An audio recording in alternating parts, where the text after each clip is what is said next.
Yeah, welcome back my friends. Thanks for staying with me till part 3, our final part. So let's continue with my ultimate predictions. Then, the unique mechanics. I think Sakurai also said in the Minion presentation that the DLC will mostly have characters with unique mechanics. And for me, 4 out of 6 in the first pass had unique mechanics. Piranha doesn't really have unique mechanics, but because of its body type, I think it's also rather unique, and can be considered to be part of this category. I've also seen a lot of people online who said Terry had a unique mechanic. I don't quite see it like that, just because of his go meter. I don't see it as being too unique, yeah, but there would be 4, and the idea would be that we again get 4 with a unique moveset, and 2 where there's no focus on a unique moveset. But again, I cannot really say who the characters would be. And this is also basically the weakest idea because of that. And it's also not really important. I mean, it's up to Sakurai if he makes a character unique or not. But I would think, if we had 4 unique characters, we will again get 4 unique characters. Another thing that Sakurai said during the Min presentation was that spirit fights will change in the future. And Min was a spirit and got added as DLC. And I believe we will actually get more characters that were spirits before that. And to be honest, I really think we will get 2 more characters who are spirits. Now why? Just because of his comment basically. Because he said, yeah, there will be changes. And I mean, if it would be just 1 character, he might not say that. But if it's 2, I would think it's more likely he would actually make that kind of comment. With spirits, I could actually talk about some characters that I think are likely, because people want them, because I want them, but again, I will not do it. There are thousands of spirits, and I cannot really say, oh, this one is more likely than another one. So the idea behind this, I do think we will get 2 more characters that were spirits before. So if you have spirits that you want, again, tell me. Or if you think a spirit has the best shot, also leave a comment about that. And then we can also talk about female characters. In Fighters Pass 1, we didn't really have a female character. I mean, yes, we had Kazooie with Banjo, but I mean, it's not a true female. And she's not even out without using the attacks. And then we also had Byleth, which was basically just a female skin. But the thing is, I feel like Byleth and Min were a little forced. Like, I thought it was quite odd that there was no female character in Fighters Pass 1, and then they added Byleth. Maybe they just chose Byleth in the end because that was the only way to add a female to the game.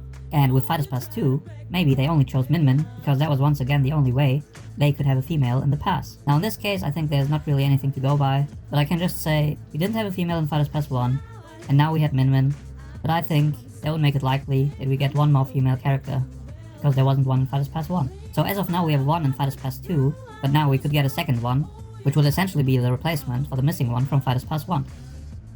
So now we would be done with the video, but actually I still got some individual theories I want to look at. So the first of them would be the M theory. This is actually not a theory of mine. It's based on an observation by the user Meteotome of Papagino's Discord as far as I know. So if you want to learn more about it, just go to Papagino's video about the M theory. But what it essentially comes down to is that it's very likely that we will get a character from a game which is M-rated in the US. So I have to say I also believe in this theory, but what character could it be? Once again, I cannot say. All of them are as likely as the next one. The only thing we might go by are the characters that I already mentioned or will mention in this video. So those would be the ones to stand out for me, but that does not mean that I believe that they are more likely based on the M theory, but at least they are characters that you can consider. So the next one is my Western Mii costume theory. What is the Western Mii costume theory? Well, if we look at the DLC Mii costumes, we had Mii costumes from 2 Western publishers. So the first one is Ubisoft, and Ubisoft had Altair, and they also had the rabbit costume, but I think Altair is the important one, and the second one is Bethesda with Vault Boy. Now maybe you remember my wishlist video, I actually really wanted Vault Boy, and sadly now he's a costume, but it's better than nothing. And I have to say here, Vault Boy got a lot of hate before and after his inclusion, so all of you haters, he's in now. He's in Super Smash Bros., and there were people like me who really wanted him. But whatever, let's just continue. So on the internet, a lot of people seem to think they know who the most likely character for a company is. So for Ubisoft, most people think the only possible character is Rayman. And for Bethesda, a lot of people keep saying the only possible character is Doomslayer. And I just want to remind people that I don't think that's the case. Ubisoft actually has a ton of characters that I think are possible. Just to name a few, there's the Prince of Persia, quite the great character of gaming, but he's not even the only one. For all I know, we could also be getting Rabbit Peach. I mean, Sakurai loves to troll, and if he can troll us all by adding Rabbit Peach, he might actually do it. And truth be told, I found it quite odd that the rabbit costume was only the headpiece and there was no Rabbit Peach costume or something similar to that. And then there's also a character that probably no one thinks about, and that's the dancer from Just Dance. So what I just wanted to say is that Ubisoft has a ton of characters, and these 3 are just examples. Ubisoft has way more characters, so we shouldn't assume only Rayman is possible for them. There are a lot of characters who are possible for Ubisoft. And truth be told, it's the same for Bethesda. A lot of people keep acting like Doom Guy is the only possible Bethesda character, But just like Ubisoft, Bethesda has a lot of characters. But the one I think is rather possible, and who I think makes even more sense, would be the Dragonborn from Skyrim. Now why do I think the Dragonborn is more likely than Doomguy? Well, first of all, the Elder Scrolls is a true Bethesda series. Doom was just acquired when they bought id Software. So essentially there's a bigger connection between Dragonborn and Bethesda than Doomguy and Bethesda. Then the second thing, Nintendo mentioned multiple times that their main inspiration for Zelda Breath of the Wild was Skyrim. And the next thing, which is quite a subjective thing in my opinion, but Dragonborn has a way better moveset potential than Doomguy. Dragonborn has all these shouts, magic, bows, swords, all kinds of weapons. And do you remember what Sakurai actually loved? Yeah, JRPGs. And what do you think is closer to a JRPG? A shooter or a Western RPG? I think the answer is obvious, a Western RPG. And lastly, it's also about the fans, because a lot of Doom fans keep going on about how Doomslayer is not Doomslayer if he does not rip and tear. So there's nothing more to say. So in the end, my point is only, people should not act like there's only one possible character for a company. There are quite a few possibilities, and I wouldn't be surprised if it's actually one of the other characters, and not the one people think is the most likely. So that's essentially my Western Mii costume theory, but there's actually something that is connected to it, and that is what I call my Mortal Kombat Mii costume theory. What is the Mortal Kombat Mii costume theory? Well, it's basically just my subjective view that Mortal Kombat as a series is just way too big and important to be ignored in Super Smash Bros. Ultimate. And what I'm saying is basically, I cannot say, oh I know they will get a fighter, but in my opinion Mortal Kombat should at least get a Mii costume. And as long as we have no Mortal Kombat content in Super Smash Bros., I think a Mortal Kombat character is also still very likely. So here we have once again our summary. It's essentially that I think it's very likely we will get at least one character from a Western publisher from Mortal Kombat, Bethesda, or Ubisoft. So let's just go to our next theory. And I've already mentioned that I wanted to talk about this when I talked about characters popular all over the world. And the stand-in theory is basically just this idea. Now we have Super Smash Bros., and what do we actually want to see? We want to see Mario fight Goku, fight Shrek, fight Darth Vader, or even Samuel L. Jackson. But the thing is, for now the rule is only video game characters can get into the game.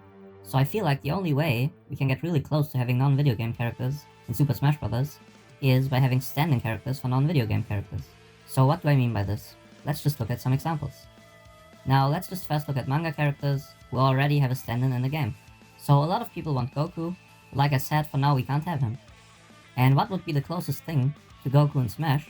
Well, I would say another Akira Toriyama character, who is the creator of Dragon Ball.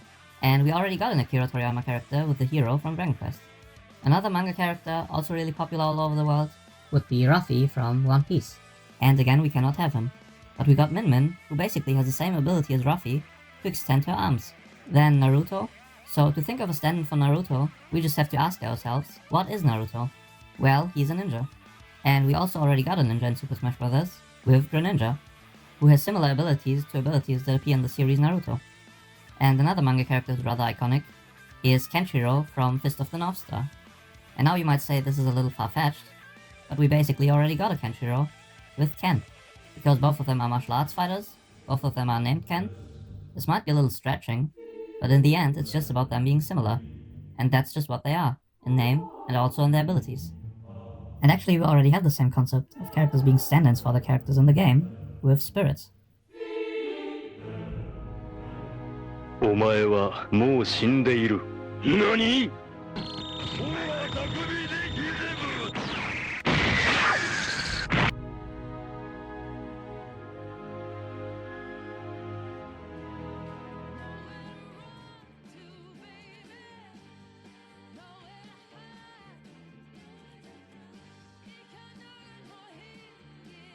Now, we looked at stand-ins that are already in the game, but what about stand-ins that we still could get? Now, another very popular anime and manga character is Sailor Moon. But to be honest, for now, I can't really come up with a stand-in for her. But I'm sure, like I said earlier in this video, there might be some little anime girl who's quite similar to Sailor Moon. Then, a character and series that might not be that known in the West, but from what I've read online, it's quite a popular series in Japan. And that would be Duke Togo from the manga Golgo 13. And he's basically an assassin, and if I think of an assassin that would be similar to him, the only one that comes to my mind is Agent 47. Now I have to repeat these stand-ins that I'm naming here are only just examples. So if you can think of better stand-ins, you can also leave a comment about them. I'm just trying to make an example here. I'm not saying this character will get a stand-in, or XYZ will be a stand-in for another character.